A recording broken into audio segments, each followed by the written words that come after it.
studio. Ik rijd nu naar een locatie toe waar iemand is overleden. Heeft vermoedelijk om en nabij de 2 weken gelegen. Moet met spoed schoongemaakt worden, dus dat gaan we doen. Ik weet dat de persoon in de badkamer is overleden, maar verder heb ik eigenlijk heel weinig informatie over het hoe of wat. Gaan we zo zien, ga ik zo ook aan jullie laten zien. Wat ik ook nog even aan het begin wil zeggen is dat de laatste tijd krijg ik enorm veel telefoontjes van mensen die bij ons willen komen werken. Zoals op de website aangegeven staat, er zijn geen openstaande vacatures. Er staat ook duidelijk vermeld, dus als er wat vrijkomt laten wij het wel weten. Het heeft geen nut om ons constant hiervoor te benaderen. Daarnaast krijg ik ook regelmatig telefoontjes van hele brutale mensen die zeggen van, oh ja, ik wil een soortgelijk bedrijf als jou starten, maar ik weet niet hoe, leer mij alles gratis, vertel me waar je producten koopt, welke middelen je gebruikt, hoe je klanten krijgt en noem het maar op. De laatste keer dat ik in de spiegel keek stond er geen gekke Henkie op mijn voorhoofd, dus ik weet niet wat deze mensen bezielt, maar alsjeblieft, bel ons ook hier niet voor. Want we geven geen trainingen, geen opleidingen en we geven zeker geen gratis informatie over hoe we werken. Als je iets wilt starten, mag je dat doen voor mij, helemaal geen probleem mee. Ik wens je alle geluk, maar dan moet je dat op je eigen houtje doen en niet, ben je ons daar niet voor benaderen. Dat is nog even wat ik wou meegeven aan het begin. We zijn bijna bij de locatie en ik zie jullie zo weer. We zijn nu bij de woning aangekomen.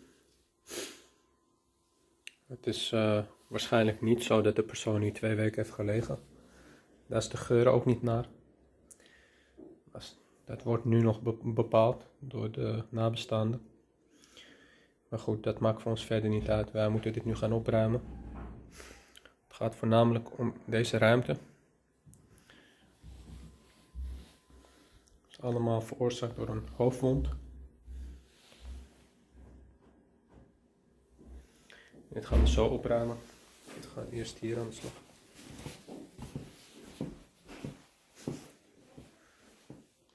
Hier is de hoofdwond ontstaan, waarschijnlijk. Dat ga ik zo opruimen en dan ga ik met de badkamer aan de slag. Maar eerst even mezelf omkleden en gereed maken. Want veilig werken is altijd het belangrijkste. Een beetje leeg gehaald. Ik ga nu beginnen met deze hoek uit te snijden. En dan even kijken wat er is doorgelekt. Ik vermoed dat het is doorgelekt onder het tapijt. Ik hoop het niet, maar jawel.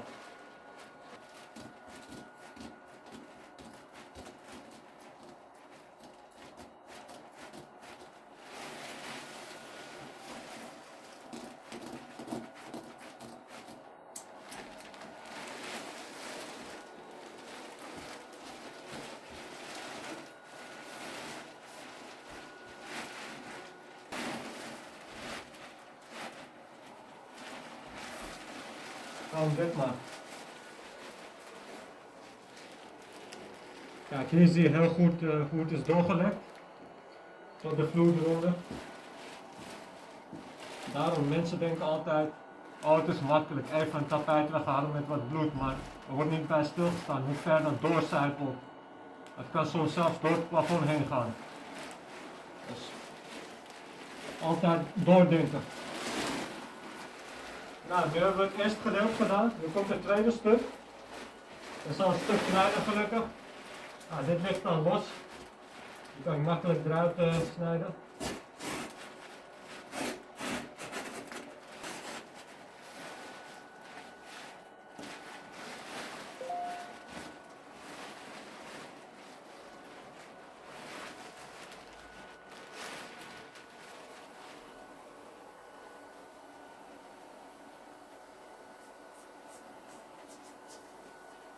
Kijk, je ziet hier, ondanks dat er zo'n dik tapijt op staat en nog een vloerbedekking eronder, zie je dat er hier nog een dikke laag aan bloed ligt. Dat helemaal vastgekoekt is. Dus dit moet ik zo verwijderen en dan kan ik het beton goed behandelen en dan is dit ook klaar.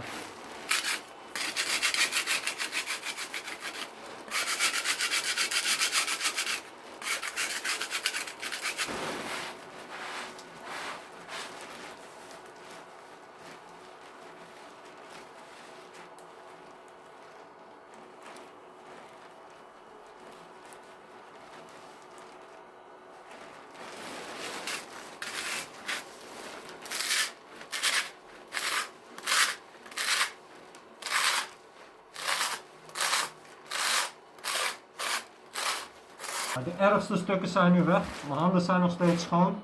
Heel belangrijk, altijd schoon werken.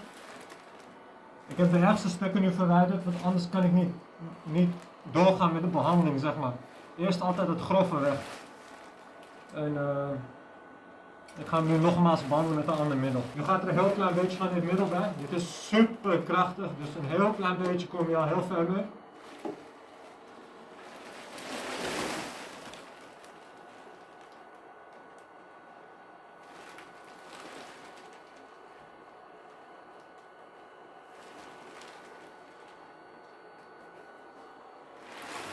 En dat is voldoende. Misschien 20 milliliter wat er nu op zit, dat is echt niks. En nu kan ik dit beetje voorstellen, voorzichtig.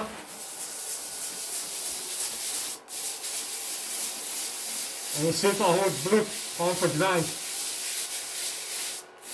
Heel makkelijk.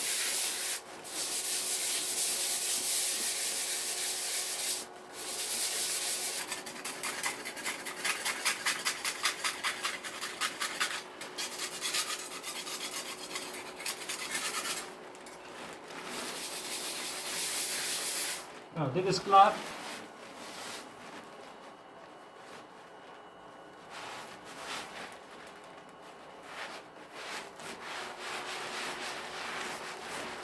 Nog één keer afspuiten met deze.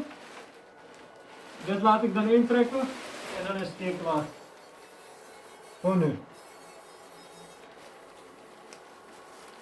Even een flinke laag eroverheen.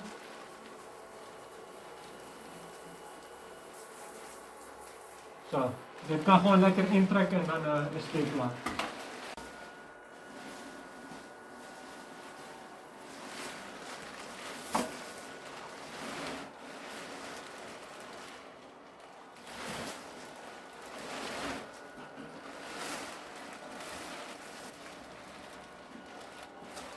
Op momenten als deze vind ik het persoonlijk wel zwaar om dit te zien, want het bloed en zo doet me niet zoveel, want dat heb ik al heel vaak gezien. Maar gewoon puur aan wat ik hier achter me zie, dat alles is omgevallen, kapot getrokken. Dat de persoon echt in paniek was op het moment dat deze persoon overleed.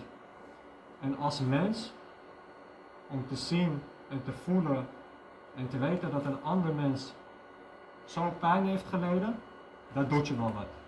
Dat doet mij althans altijd wel wat.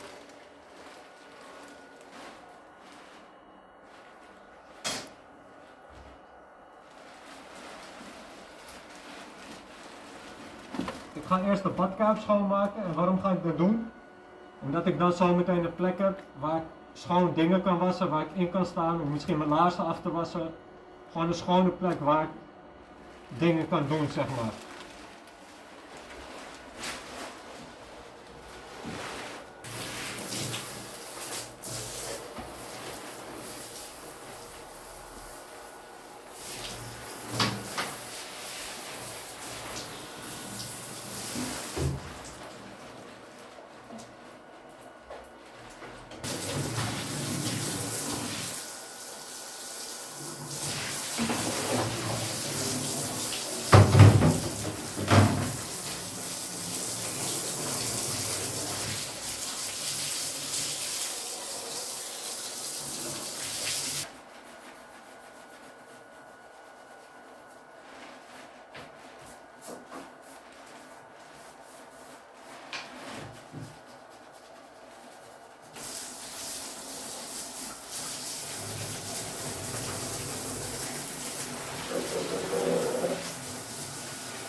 Het middel zorgt ervoor dat het bloed wordt afgebroken.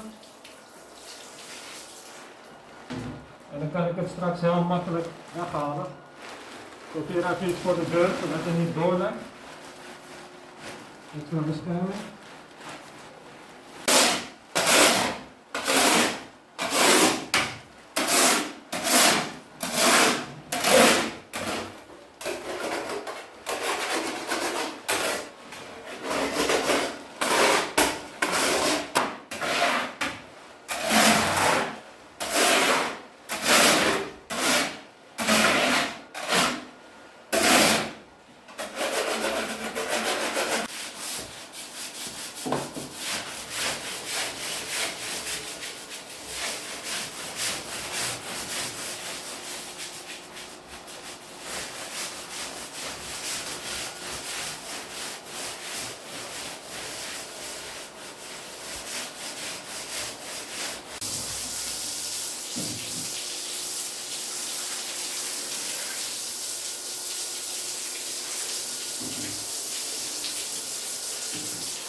Omdat er zoveel toiletpapier, bloed en andere dingen op de vloer waren, kon ik niet goed zien waar de vastgekookt bloed zat en waar niet.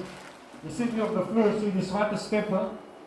Sommige plekken zijn beschadiging, maar andere plekken, de meeste plekken is vastgekookt bloed. Het is een reliefvloer, dus ja, het gaat ertussen zitten, zeg maar. Daarom heb ik hem eerst afgespoeld, nu kan ik goed zien waar ik moet zijn. Ga ik een ander middel maken en dan kan ik hem goed bewerken. En zoals jullie kunnen zien is het echt heel hardnekkig, komt er moeilijk vanaf. Het zit echt tussen het relief. En ik moet echt stuk voor stuk aflopen. Anders zie ik gewoon niet waar ik ben geweest. Het zijn hele kleine deeltjes. Dus ik doe gewoon stuk voor stuk, weet je, dan weet ik wat ik heb gedaan en dan kan ik alles rustig afwerken. En altijd mijn borstel wassen. En dan pas in mijn middel. Ik ben nu alles afgelopen met mijn handen. Ik heb alle voeg gedaan, tegelwerk. Ik ga hem nu schoonspoelen. De reden waarom ik nooit machines gebruik voor dit soort dingen is dat één, machines gaan gewoon op een gegeven moment verpest je de hele machine ermee, want het bloed gaat overal tussen zitten en zo. Die dingen zijn gewoon niet gebouwd voor dit soort werk. Twee, wanneer je aan het werk bent, dat bloed schiet alle kanten op als je gaat borstelen en noem het maar op. Dat is ook niet de bedoeling. En drie, ik vind het gewoon veel fijner om met mijn neus er bovenop te zitten. Want dan kan ik echt goed zien waar het zit, waar het niet zit. Weet je wat is. Terwijl met de machine zit je veel te verder vanaf. En dan lopen heel veel dingen gewoon mis. En later stel je voor dat iemand hier bezig is en hij vindt ergens bloed. En dat moet je gewoon niet hebben. Dus mijn voorkeur heeft altijd met de hand, als het kan.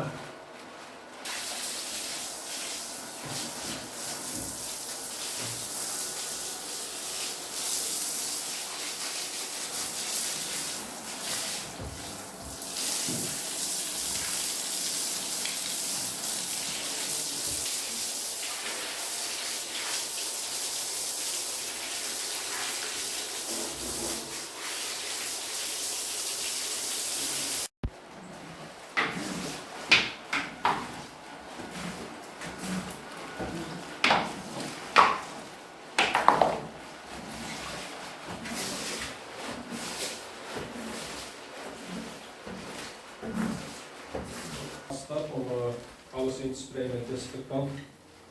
Dit even goed in de voegen kan drukken. Nog één keer alles afgelopen om te kijken of niks moet tussen de voegen zat. Nog een paar kleine blikjes gevonden. Maar nu zit het dan echt op. Zo is het klaar. Spullen schoonmaken en opruimen. Je ziet nu dat het beton is gedroogd. En dan heb je nog een heel klein vlekje hierover. Maar dat stelt niet zoveel voor, dat kunnen we nu wel afdichten. Voor de rest is het schoon en dan ziet het er ook weer perfect uit. We zijn nu klaar met de woning. Dit is het stukje beton dat we hebben afgedicht. Nog uitharden en dan is dat klaar. Gang hebben we het tapijt eruit gehaald. En de badkamer. Ik heb hier even een doek gelegd dat als je naar binnen stapt dat het niet vies wordt. Toilet, wasbak, tegelwerk, tegels rondom, badkuip. Ja, jullie ruiken het natuurlijk niet, maar het ruikt super fris hier nu en het ziet er ook heel schoon uit. Alsof er niets is gebeurd, hè. Dat is ons motto, ons slogan. We gaan nu een machine installeren om de hele woning nog te desinfecteren. En dan zit er hier ook op voor ons.